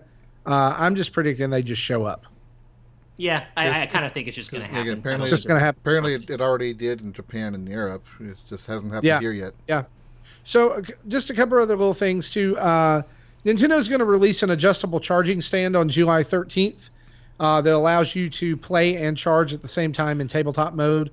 It only took them a year to do this. I plan on pre-ordering 2 of these as soon as I can. Yeah, they're going to be $20, which is $10 too much, because basically you have to take your, it doesn't charge or anything unless you plug the cord up to your Switch anyway. So basically, it's just a piece of plastic that holds your Switch up that Nintendo has officially made. What they need to do with this is just make the actual stand just a free pack-in for a HD remaster of Kid Icarus Uprising on Switch. That's what this needs to be. That is really the only thing I want from this thing. Yeah, Kid Icarus Uprising is brother. One of my top 2 favorite 3DS games of all time. That would be fantastic. Stupid good. Because my son's interested in this because he's noticing warping in his Switch. Oh, interesting. Okay. So I've told him to don't leave it in the dock. Put it in and charge it, but then take it out when it's done, to try to minimize future damage. But, interesting. And mine is very rarely in a dock, and we kind of tested mine versus his. Kind of put it on a flat table and kind of tap the sides to see if it had. Mine's a little warped. To see if it had any wiggle in it. His has a wiggle, mine does not. Wow. Interesting. That's it. Yeah. Yeah. Mine developed a little bit of a warp, but then it stopped. Like it's not moved anymore. Last news item here: Minecraft Switch is getting a physical edition, the Bedrock update, and cross-platform play in June. That is the Better Together update that has been promised. Also will contain Xbox Live achievements and gamer score, and it will include an entirely new Minecraft store that now uses a system called Minecoins. Yuck. And the physical edition will be available at retail for $29.99. But it's good to see that Switch users will finally be able to play with iOS and Xbox Live people as well. My son's going to be thrilled about this. The only thing that I wish they could have done with this is the ability to use servers, because he plays a lot on PC. And he was talking today. He was like, I would love to be able to use mods and play servers on my Switch. And I said, I would love for you to be able to do that too. It is really cool, though. I do love to see Nintendo and Microsoft playing nice like this. And really, as big a PlayStation fan as I am, this is really something that Sony needs to get with the program on. They should. There's no reason they shouldn't be completely embracing this as well. And that would be so cool. Even if it's just on Minecraft, how cool would it be to have one game at least where fans of all three the big three can play together? I just think that's awesome. You can't even do it with Rocket League. Yeah. Exactly. That's Sony's fault. Yeah, it is Sony's fault. By the way, I'm just going to take the opportunity here to say Steve is going to be in Smash. But anyway. Oh, God, please, no. Did you... It's going to happen. It bothers me because I think that there's a chance you could be right, and I don't want you to be about this. Would it be okay? Would you be okay with it if he was an assist trophy? No. Okay. No, I wouldn't be. I'm sorry. I think it's going to happen because of the partnership. Yeah, I think you're right. I don't know if I do see that I see an assist trophy happening before I see a fully playable Steve or Banjo. and I know people want that, but that I want more than, well, almost. Okay, there's Sora, and then there's like Klonoa, which will never happen because Klonoa is not relevant in a modern context. And then there's Klonoa. Oh, I'd love Klonoa so much. But then there's Banjo-Kazooie. I mean, Phil Spencer is still okay with it happening. God, that would be great. Like, God, oh my God. I mean, Banjo-Kazooie's moveset basically writes itself for Smash. Steve is as much of a character as Tetris L Block from Toby in the chat. Hey, listen, exactly. Listen, you know who my dream character is for Smash? The living Game Boy from Captain N, the Game Master. Andre would love you for that. He's such a big Captain N fan. I would love that, even if it was just an assist trophy. Yeah. Like the Game Boy. That's what I want. Hey, I'm down with it as long as we never get Green Mega Man from Captain N. That Mega. Or that as long as we never get that. Or that version of Simon Belmont. Or that, yeah. Yeah. Yeah. So that's the news.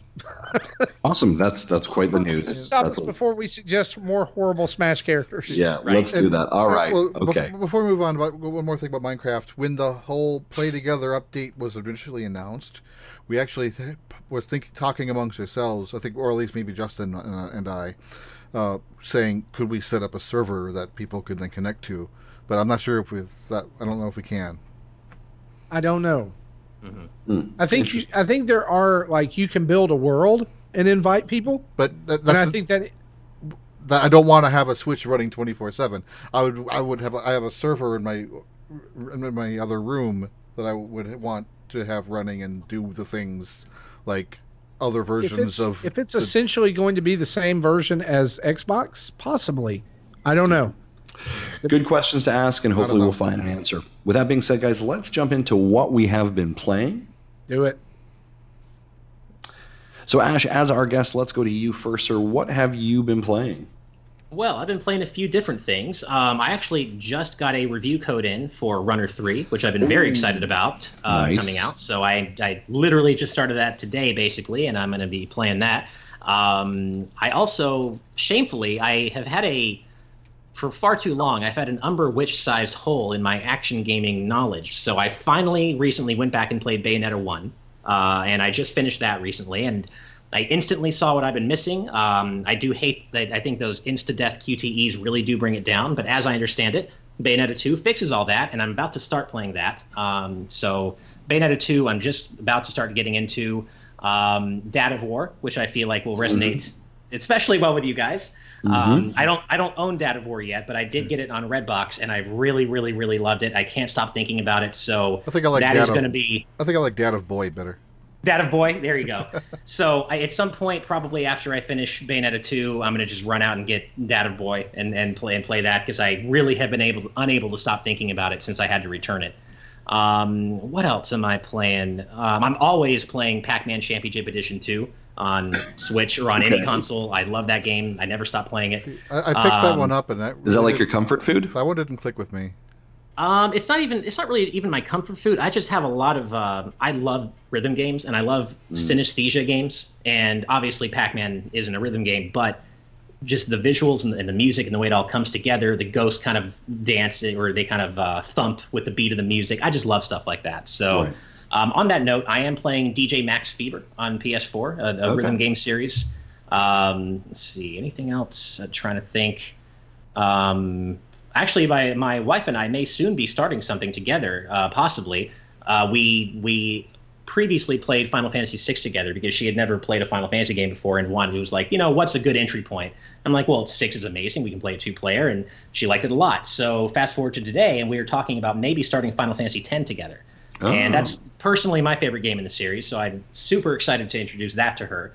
So that may be something I end up playing pretty soon. And I am playing the new DLC for Mighty Gunvolt Burst. That's just a game that I keep. That game just keeps on giving. I love just revisiting that game every few months with a new DLC character, and it's basically the Mega Man solution on Switch before Mega Man. Yeah, I was going to ask you, as a massive Mega Man fan, do you find that scratches that itch enough for you? It has up to now. I don't think it would indefinitely, because it's still not quite Mega Man. But yeah, and I really wish more people would check it out, because I feel like Mighty Gunvolt Burst is kind of dogged by the fact that it has anything to do with Mighty Number 9 and Beck and the Mighty Numbers, and Yeah, Mighty Number 9 was crap, but this game is so good. It's like this game is what Mighty Number 9 really should have been.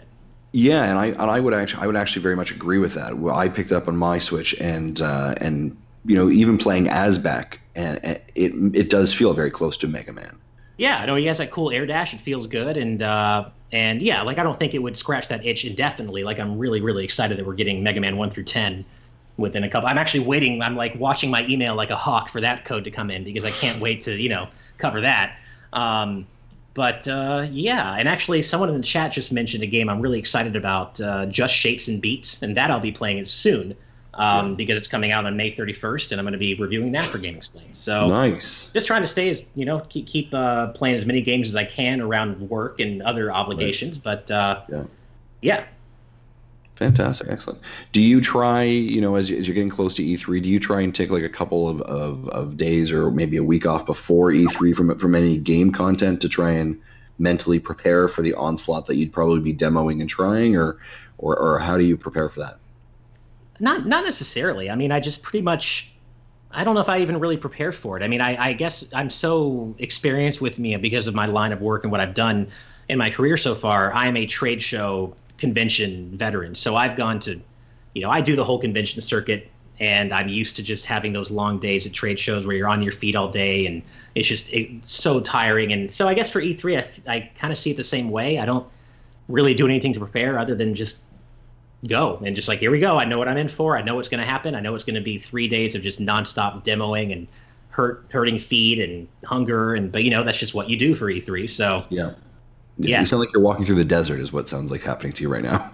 It honestly, E3 is great as it is. And it's obviously, when I'm there, you always have to take a step back and be like, oh, I'm so lucky to be here. It's so cool that I do this kind of work and that I can be on the front lines of all this cool news.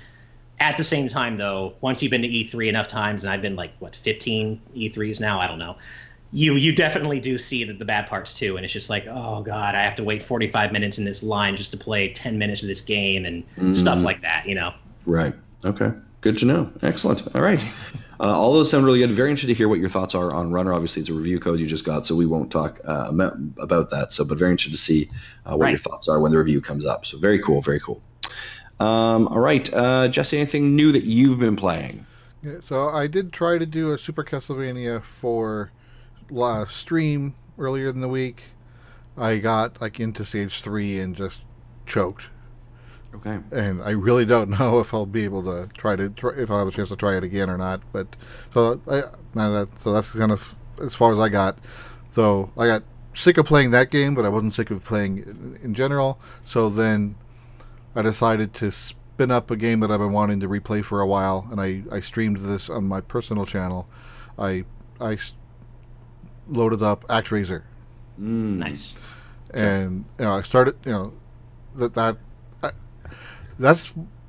like the God mode aspect of that game. That's I think my favorite part. The action sequences is not so much, and I started from the beginning, got to the final stage in 4.5 hours. But I always have a hard time with that final stage just because the game doesn't teach you the need for magic management, because you can always just spam magic to beat the boss. But the end level is basically a boss rush, and whatever magic you have, that isn't not per life, that's per continue. So if you lose it all on one life and still die, and then you respawn, you have no magic. Oh, jeez. So yeah. I thought I remember I beat it when I was a kid, but I don't remember if I did or not. And I know I replayed it maybe 15 years ago last, and I got as far as I got to the other day, final area, but I couldn't beat it. Right. Gotcha. Okay.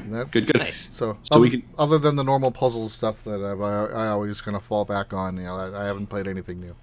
That's fair enough. That's okay. But you can do so much worse than ActRaiser, because that soundtrack, man, soundtrack is fun. Phenomenal. Yeah, absolutely. I like it. Mr. Estes, you have been playing a game for a while now that you're finally able to talk about, which is great. Yeah. Road to Canada. Yeah, we got that code for Death Road to Canada back before the tragedy that recently happened in Canada. with the guy driving the van into the crowd of people. The game was delayed, of course, because of that, and very well it should have been. But it released last week, or this week actually, on the Switch. And because of that, I'm finally able to talk about it. We're actually going to have a video up on our YouTube channel tomorrow as well about this. But man, like the only way I know to describe this game is like, imagine what would happen if the Oregon Trail and Walking Dead had a love child. And that's great. What Death Road to Canada is. It is nice. It's absolutely fantastic. And I love it for so many reasons, because I love roguelikes, and I never thought I would. But like The Binding of Isaac kind of started it. Enter the Gungeon cemented it. And this game just builds off of that, except for the fact that you're not in dungeons. You are taking you're driving from Florida to Canada because it's the zombie apocalypse, and you've heard that in Canada there's not so many zombies and everything's okay. Free healthcare. It's colder, right. Less people. That's why it is. It's all that healthcare that you guys give out, or snow. That too, or the giant walls made out of maple syrup that kept the zombies out. Slows them down. Right. The maple syrup tar pits. So you start the game with 2 random characters. You can actually design your own character if you want to, but you can also randomize your characters, which means they start with random name, random appearance, random traits and attributes, and a random weapon. And you start in a car on like an interstate, and you're driving to Canada. And along that, kind of like the Oregon Trail, you know how you would see the wagon moving, every now and then there will be a place where you will stop and you will have an event. And the event will be like, you ran into a camp of settlers, but there's a funky smell. Do you choose to stay the night, or do you choose to keep on driving without sleep? And the choice is, if you choose to stay, and this is actually on my video, if you choose to stay, the stink gets so bad it knocks you out and you lose morale. Okay. But the opposite is you go without sleep and you argue and you lose morale. And so sometimes there's just choices that you can't avoid. It's going to be bad, right? But eventually you'll get to a place where it's like you should stop and loot, because you're constantly looting to get food, to get ammo, to get weapons, to get gas for the car. So actually what will happen is the car will pull off the road, and you'll go into kind of like a Zelda overhead view of your character moving around this city and finding different places to go in. Like my favorite one so far is the Y'all Mart, which is just a big big grocery store, and you go in, and usually what happens when you go into a place is you'll see little twinkling spots on shelves and pantries and even toilets, and you'll search those and you'll get an item, or you'll get stuff. But like this game is, you can do combat, but even during the tutorial they kind of say this, it's like the combat's not the point, because as you fight with your character you'll notice them start to sweat and they'll get red-faced, and then eventually they won't be able to swing anymore. Or your weapon will break or something like that. So it's best to like go in, loot, run out, and keep going as fast as you can. Like you want to just keep the momentum going. And along the way, you'll find med kits and different things. You can stop at the trading camp and trade food for recruiting new people or anything. But like sometimes too, you die, and like the second player in your party becomes the leader, and you just get to control them and leave, and you just let the zombies eat on the leader's carcass while you make an escape. And occasionally you'll run into hordes, and it's like you're stuck in a building and it says siege, and like you won't be able to leave until the allotted time, so you just have to find a way to survive. But you couple that with like I've kind of mentioned this, like Tiny Tower and Tiny Death Star, like those kind of graphics for the characters, and absolutely one of the most cheery soundtracks for a game that I've ever heard. Like you're like, it's the apocalypse, and it's like do do do do do do. Nice. And like, and you're being eaten by zombies while this is going on. But you can find tokens that at the end of the game you can like pay for upgrades and different things like that. So I think it's definitely a purchase. I think that everybody, like, if you like roguelikes, if you like kind of that 2D Zelda-esque adventure game, if you like zombies, that if all those things float your boat, then this is a no-brainer. And I think right now it's pretty cheap. I'll check the eShop for you. I'll check the eShop for you right now. Okay, I think it's pretty cheap. So yeah, it's on 20% discount. I think it's $11.99 right now. $11.99. So for 2 weeks, then it'll go back up to normal. Yeah, for that, I think in the video I said it was $9.99, which is obviously wrong. But, I played this on Steam before, and even playing it on Steam, I would say, man, I wish this was on a home console. And when I found out it was coming to Switch, I just jumped at the chance to get it and to review it. And like, it's funny. It's fun. It doesn't take a lot of commitment. I think that's probably why I like roguelikes, is it doesn't take a lot of time commitment. But the only thing about it that I kind of don't like is it's like in Binding of Isaac and Enter the Gungeon, you're kind of dependent on your own ability, right? There's things that can happen in Death Road to Canada that you have no control over, and they just screw your game completely. But like it's the roguelike version of tripping. Yeah. In Brawl. yeah, kind of, because like I was playing earlier, and it was like one of those situations where it's like you're just driving along, and it's like your partner, her name was Kaylin. She's like, Kaylin cut herself pretty bad while playing with a knife. What do you do? And the options are do nothing / walk it off, try to stitch the wound, or try to cauterize it. Also, just as a general point, that is also all parenting options. If your child cuts herself. Yeah. So she was like proficient in like mechanic work, so I thought, okay, well, maybe cauterize it, right? So I tried to cauterize it, and it's like the text says, Kaylin heats up a butter knife and presses it to her lacerated skin. It doesn't work. It just burns her really bad, and her morale went down. And then you just keep driving. Which one's the right choice? It makes no sense.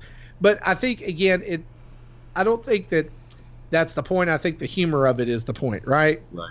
Sure. So definitely recommend it. I think you should go check it out. I wish this was a game that had a demo, honestly. Mm-hmm. Like, at least to let you like have the first day and see if, or get to the point where like you have to die, like it's going to kill you, and it's like, you want more? Download Death Road to Canada. Okay. Yeah. Cool. Big thanks to Ukyo Publishing for letting us have a review copy of that, by the way. Absolutely. Marty, you've been playing something else, haven't you? I have.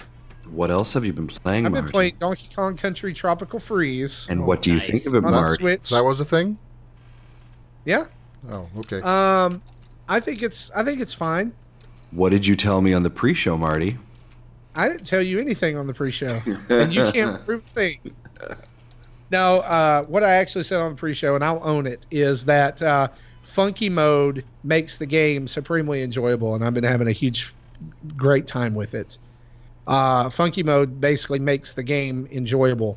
And I think it was Zach who said this on the show one time, that he plays games in easy mode because he doesn't play games to like get stressed out. He plays games to relax. Right. And that's kind of the stage of life I'm in. And so with funky mode, I can do that and have fun. And you're still going to die. It's Donkey Kong Country. It's especially the new Donkey Kong Country. You're going to die a lot. But with Funky Kong, you kind of feel a little bit like a superhero in some places, especially the coin challenges, like where you go into find a secret spot and you have to bounce on the thing to get all the bananas before time runs out. Funky Kong makes those super easy. But it looks absolutely gorgeous on the Switch. Yeah. Runs so well. And the soundtrack, I've always liked the soundtrack. David Wise, man. David Wise is one of the all-time greats. You know what really sealed the deal for it with me today is I'm in the fourth world right now, and it's like the overwhelmingly water themed world. And I was in an underwater level, and it had the same music as Donkey Kong Country from the SNES had in the water levels. And I was like, yep, this is my preteen years right here. Yeah. Yeah. Nice. Tropical Freeze is phenomenal. I played it and loved it back on Wii U. I 100%ed it back then, but I'm super glad that, platformers are kind of my bread and butter, but I totally hear what you're saying about, just not necessarily wanting to play games to stress yourself out. I like to challenge myself specifically in platformers because they're my thing, but I totally get it, and I'm glad that Funky Mode exists now because I do feel like there is a bit of a too high a barrier to entry for such a phenomenally well-designed game that deserves to be played by as many people as possible. Yeah, and I would definitely agree with that. And I mean, obviously, for anyone who's watched the show before, I'm a massive Donkey Kong Country fan. It is my avatar. It's my favorite. So I was excited for this game to come out. Big thanks to Nintendo of Europe for providing us a review code for this as well. I've been playing. You can check it out on our YouTube channel. I did about a 30-minute stream, Let's Play of it as well.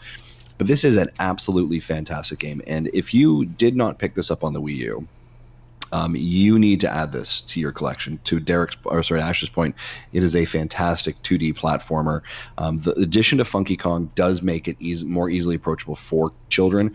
One of the things when I played it for the Wii U is you can obviously partner with your kids to play as Dixie or Diddy or whoever it is. But I always found I was putting my kids on my back instantly and kind of having to take over. Like the parent mode kind of took over, and I was like, okay, now you jump on my back and I'll carry you through this level and I'll complete it. And then when it's easy, you can get off and run around. And that's definitely the same methodology I'm seeing here, but now with Funky Kong, it just allows for easier access for them. It just makes it more accessible where it's not as much, dad isn't needed as much to assist them through it. They're able to kind of find their own way. So I think it's a great addition. Its graphics are beautiful. Controls are great. And I know that people were whining about the fact that it was a port and the price tag associated with all of that. If this game is, and I use the word #new to you, right? You are not one of the 10% of Nintendo Switch owners who bought this on the Wii U, and this is brand new. This is a fantastic game to add to your collection, and I think as a parent, it's easily approachable with the addition of Funky Kong mode. And if it's not, and you want to kind of, teach your kids to, get good, right? This gives you a great opportunity to sit with them and co-op modes together really effectively, and teach 2D platforming, right? The four of us in this call were not ever taught 2D platforming with our parents. We just figured out to do it ourselves, right? But you have this wonderful parental teaching moment to help your kids work through it. So I think it's a little bit of patience and kind of coaching to allow them to be successful. And the nice thing I like about it is that there's so much opportunity for lives, right? Getting 60 balloons or 30 balloons is very easy, so you're not going to die super easy or quickly. You can have this kind of parental support where you can take over and they can jump on your back, like a big boss battle. The boss battles are very difficult, very challenging, so kids could get frustrating, so you can jump in over that area. The tabletop 2D or tabletop bust off Joy-Cons playing mode. This is just a fantastic parental game, and of course the content, the actual, what's in the game, you shouldn't be really worried. You're not worried about violence. You're not worried about content. It is a Nintendo fantastic game to be playing with your kids, and I highly, highly, highly, highly recommend it. I cannot say it enough. Also, Donkey Kong is better than Mega Man. I'm out. Good night. Oh, you had to end it like that, didn't you? You just had to. So yeah, that's my thoughts on Donkey Kong Country. Tell you what, Justin. Here's what we'll do. Let's play Smash. Me and you. You be Donkey Kong. Yep. I'll be Mega Man. Yes. We'll see which one's better. I was actually thinking that we should totally do a Smash character kind of fight and see how it goes. So bless you. See, now I want in on this because I'm a Mega Man main as well, naturally. Yep. And we'll invite you. You're in. You're in. Nice. Tingo's not a playable character, so I'm out. Yeah. Okay. Well, someone's got to sit in the side and watch. So. By the way, completely randomly, I actually did finally remember what my last E3 prediction was going to be. Yeah. I was going to say that I kind of feel like it's likely that we're going to get legitimate DLC for Super Mario Odyssey. And by legitimate, I mean DLC Kingdoms, not just Luigi's Balloon World or new photo filters, like legitimate New Moon, no pun intended with New Moon. But is it going to be Wario and Waluigi playable characters? I hope not. Like the rumor that's floating around? Wow. That whole rumor, I don't think there's anything to that. They're like, yes, people are saying he got the date right, but he got so many other things wrong, and I don't think there's anything to that. What levels do you think there might actually be, Ash? Now, I know there's always talk about Delfino Square. That's kind of what I was going to go there. Like Delfino, I don't know if they'd be all legacy kingdoms or if they'd be completely new areas, but I kind of feel like given Nintendo's penchant for nostalgia and the fact that there already are so many brand new kingdoms in there, I feel like they would be focused on something, bringing something back from the past. So Isle Delfino, an 8-bit world. Yeah. You know what I think? Subcon Kingdom. That I was on the Planet Nintendo podcast a couple of weeks ago, and I mentioned there that I would I would like bow at Nintendo's feet if they gave us the Dream Kingdom, which when you land on it, it's just a pipe from or a vase from Super Mario 2. Yes. And you go down it, and all of a sudden there you are in the Dream Kingdom, and Wart is there, and there's Super Mario 2 goodness everywhere. Thank you. I have been saying forever that Wart needs to return. The fact that he didn't return or even have a cameo in Mario and Luigi Dream Team was like the biggest missed opportunity. Yes. And yes, Wart needs to come back. I want a Subcon Kingdom. I love Mario 2 so much. Yeah, it's almost like Nintendo just kind of like there was no Mario 2. This never happened, right? Like it's like there's a piece of their like lore that they're happy to bury away, like your drunk cousin on a family reunion that no one wants to talk about. That is exactly what it is. It's Mario 2 put in the corner. We don't want to talk about it. I actually disagree, and the only reason I say that, I would say that that's the case with Japanese Super Mario Brothers 2, aka the Lost Levels, but I kind of feel like they haven't been hiding the other Mario 2 or Doki Doki Panic only because you see their legacy reflected so much today, like Shy Guys. Yeah. Shy Guys have turned out to be one of the most popular enduring Mario enemies, Birdo, things like that. So I kind of feel like Mario 2 actually has gotten its due, but it does need to come back in some purer form. When you mentioned Wart, I'm thinking, does Nintendo even own the rights to Wart? Who developed this game? No, I looked. Nintendo Doki Doki Panic is a Nintendo-developed game. Oh, okay. My bad. Okay. Miyamoto was a producer. Okay, and Koji Kondo was the composer. Nice. Okay, excellent. Well, folks, that's all right. That's what we've been playing now. Ash, before we're going to start wrapping up the show here, but I want to take this opportunity for you to obviously promote and talk about all the awesome work that you're doing and where people need to check out everything that you guys are. There's a small indie podcast kind of site that you guys do, something called Game Explain. Yes, that's something I've never heard of that name. Is that? Yeah, talk to me about what that is so that everyone knows. Yeah, so you can find me on Game Explain, and we're a YouTube channel that we cover everything, but we definitely have a particular focus on Nintendo platforms and games, and our audience loves us for that. That we just really kind of go really focus in on Nintendo, and I think the reason for that is we were and this is before I joined Game Explain, but we were the only ones, or one of the only ones, covering Nintendo hardcore during those Wii U years where nobody else wanted to touch them. Right. Yeah. So then when when this weekly Smash discussion started happening, that's kind of when we made it big. And then we were already kind of in there when Nintendo bounced back and the Switch came out. So it's been kind of a nice way that's happened. But you can find me on Game Explain, where I do news updates and discussions and reviews and things like that. And you kind of find me at various places too. Like I used to work at Udon Entertainment, and if you I was their senior editor. So if you like video game art books and you buy pretty much anything they do, you'll find my name in there. I edited a ton of their art books, Mega Man, Sonic, Persona, everything. So you find me there. If you play Steam games, I recently released a Steam game at my last full-time job called Hive Swap Act 1. It's based on Homestuck. It's the Homestuck point-and-click adventure game, the first act of it. And I was the producer on that. So go play Hive Swap Act 1 on Steam if you want to check that out. You can also find my name in the Hive Swap Friend Sim series on Steam, which I continue to produce, and that's happening. And you can find me on Twitter at Ash Paulson, which is I'm boring like that. All my social media accounts are just my name. So that's fair enough. It's easy. Twitter is Ash Paulson, Instagram Ash Paulson. It's ASHPAULSEN, not ON as the common mistake is. But yeah, that's pretty much. I think that's everything that I needed to hit in terms of. I guess I could say that on Twitter, I am doing this kind of personal passion project called. It's a hashtag series called 365 Days of VGM.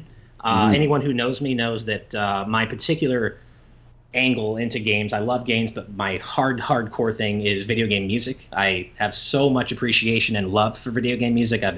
It's really been what I've loved since I was a kid, and so I've been posting a new video game tune every day from any console, any series. I'm not only focusing on Nintendo or anything, but yeah, just kind of trying to share as much cool video game music with other people who might not otherwise be attuned to it as I can, and just trying to spread the video game music love. So I would love it if you guys check that out. Attuned, yeah, and very well done. Oh, wow. Yeah, you know what? I will say that was not on purpose, even though I'd like to say that it was. Nice. Well, it's fantastic, and I would definitely say, and I'm sure I'm looking at our audience in our chat here, and I know a lot of our fans already subscribe to Game Explain. Go over, click the subscribe button on YouTube. Help get them to the million subscribers. For us, I watch Game Explain content almost daily, whatever's coming out. That's a big source of actually some of our news that we get as well. Love having those guys on the team. The podcast is fantastic. You guys just cracked 100 episodes, which is cute, right? Like, that's a nice number. That's a fantastic threshold. And of course, you guys are on Patreon as well. So right, I should say that, actually. That's okay. Yeah, we're on Patreon, and for just $1 a month, you can suggest patron topics in our weekly podcast. And we actually just opened a new Game Explain Discord server, which we haven't opened to the public quite yet, and we know that there are some fans who are upset about that. And I guess I should take that opportunity to say, we've seen the complaints that it's elitism. It has nothing to do with that, I promise. It's literally only the fact that we don't want thousands of people mobbing the server simultaneously until we're ready, and we're still kind of getting channels arranged and how we want it. And so we have only been opening the server to 50 to 100 people at a time, but we promise it's not because of any sort of elitism. We just want to make sure it's ready before we open the floodgates, as it were. So if you pay $1 a month on our Patreon, you get access to patron specific chats and a voice channel on our Discord, so you can get kind of a slightly more exclusive line into us. But of course, we do hit all the main channels, all the public channels, and everything. So, and they do a fantastic job. We've been Patreon supporters of a Game Explain since the initial offering and opening. So thank you so much. No worries. Great to support them as well, helping other creators create their content. So guys, check out Game Explain for everything you do. And again, our audience probably is very aware of your work and very excited to have you here with us today, Ash. So thank you so much for that as well.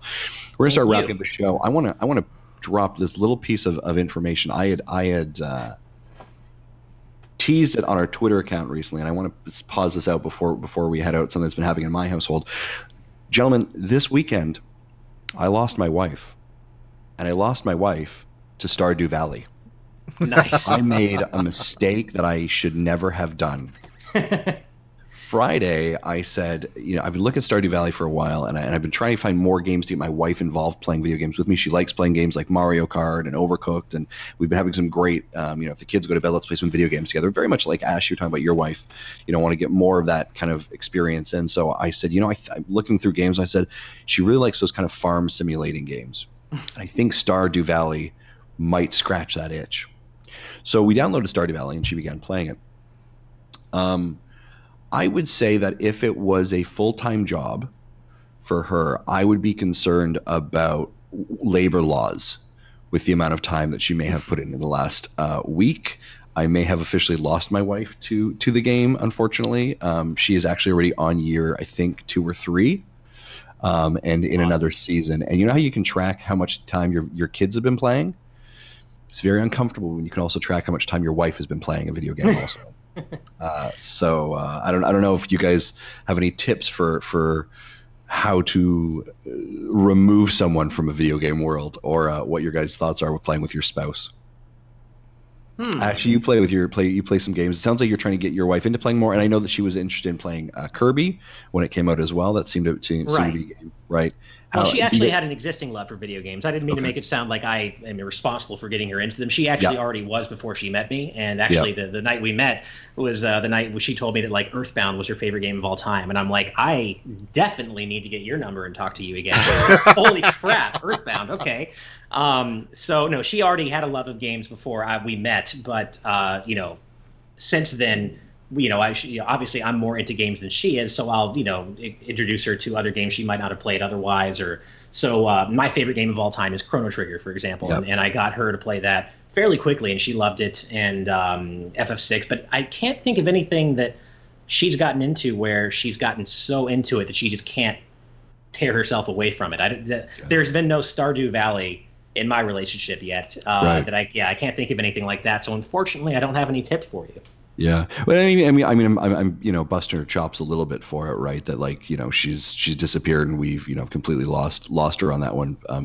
But she's definitely found, she's gone down that rabbit hole, so to say, into that mine, so to say, and having to and challenging. So, but it's kind of nice that we're able to play it together too. She does some farming and I do some mining. We play it together, but it's a good time nonetheless. Right. All right, folks. Well, with that being said, let's start wrapping up. Marty, anything we need to be aware of?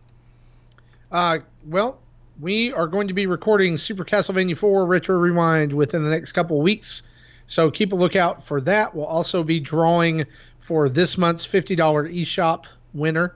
And again, all you have to do is be a $1 patron or higher to get your name in that list, for the drawing.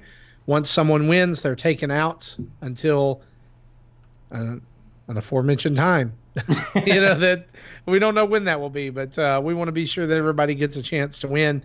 And so those are two things coming up. And again, with the close of May approaching, we will be getting our next Retro Rewind poll going here very soon. And hopefully, soon, I guess September, we can start looking at maybe some of those NES games that we've not done for Retro Rewind yet that are available on the Nintendo Switch Online. Right. Absolutely. Very cool. All right, folks. Well, obviously, Ash, thank you so much for joining us. Oh, go ahead. One thing. Sorry, do you mind if I say something really quick? No, go ahead. Just about the chat. I actually, Jack Vigil has been trolling me the whole time, and he's a friend of mine IRL, so I just wanted to give him a quick shout out. He's been saying things like Zero's way better than X and Proto Man's way better than Mega Man. He knows those are lies. He knows that's not true. He knows the truth. Blue Bomber always wins. I just had to say that for him. It's kind of like how there's a patron of ours, Brian, who insists that Mega Man X is better than Mega Man, and he's just wrong. I love. Okay, look, we just had to come to grips with that. Hey, I'll say X is my favorite character of all time from anything. Period. But Mega Man is like right underneath there. They're all great. You can't go wrong, no matter which Mega Man you're talking about. They're always better than whatever red rival / counterpart / best friend they have in that series. So, yeah, Mega Man over Proto Man every day. Everybody knows that that Zero is just butt rock Proto Man. Yeah, and that's a really good way to put it. Yeah, butt rock Proto Man. I like that. And yeah. That's fantastic. And just as we're speaking of the chat, big thanks to everyone who has jumped in and watched us. So many great names in here. Thank you so much. Ian, Jack, Michael, Tim. There's so many names in here. Thank you guys for jumping on and watching us live. I know for some of you it's wicked early in the morning, but we appreciate all of your support. I truly say we have the best fans and best chat in the in the entire community. But if you're here, of course, subscribe so that you can stay up to date for when we do go live, and you can get all those updates and watch the show live as it occurs as well. So we greatly appreciate it. Guys, next week is going to be our big, massive E3 predictions. Of course, Ash has got us primed this week, got our brains thinking, kind of a preview of what's going to happen next week. Next week is going to be all four dads back on site. And of course, Mr. Rogers Base will be joining us for his annual predictions with as well. Great friend of the show, Roger. We're excited to have him on board. So guys, stay tuned. If you've got your predictions, I want you to email that into us or hit us up on Twitter. We're going to use those on the show as well and check out how everyone is doing. So guys, thank you so much. Make sure you do that. Now, how can you do that? Well, of course, let's talk to you about how you can stay connected with us. We're on social media, Facebook, Twitter, and Instagram. Go over to @NintendoDads or Nintendo Dads. You can email us at nintendodads@gmail.com. You can send us a voicemail, which I don't have the notes for the voicemail. It is at 92925-NDADS or 929-256-3237. Perfect. Thank you very much, Marty. You were on top of that, because I was actually going to use your looking for the notes as a really quick time just to thank you guys again, because I didn't get a chance to say thank you for having me on again, and this is my chance. So but thank you again. I really appreciate it. I've had a great time. Yeah, thank you so much, Ash. And of course, you are welcome to come back at any time you want. It has been such an honor and privilege to have you on the show and have this conversation. We are so thankful for your time and everything you've done. So thank you for that. It's fantastic. I'd love to come back anytime. Thank you. Before we do the full sign off, I wanted to mention one quick thing. When I logged into the eShop to look for the price of the Death Road to Canada and saw something caught my eye. There is a game for free to download called Kitten Squad.